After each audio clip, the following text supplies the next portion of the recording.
আমাদের কনস্ট্রাকশন লাইনে যে কত রকমের ইকুইপমেন্ট আছে তোমরা এক এক করে দেখতে পারবে। এখন বর্তমানে তোমরা যে মেশিনটাকে দেখছো এটাকে হচ্ছে বলছি semi automatic cube testing machine. এই যে কিউবটাকে দিয়েছে এর একটা নির্দিষ্ট পার্টিকুলার ডেট লেখা থাকে।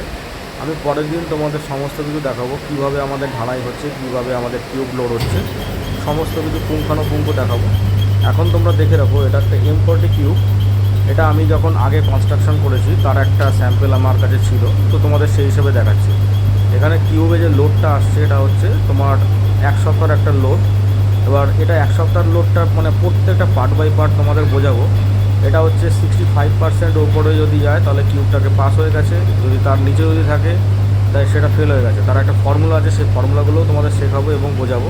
দেখো কিউবটাতে ক্র্যাক এসছে, যদি দেখা যায় যে কিউবটাতে ক্র্যাক এসছে বা কিছু লোড এখানে অটোমেটিক থেমে যাবে, তারপরে সেটাকে বের করব, তারপরে সেটাকে ক্যালকুলেট করতে হয়।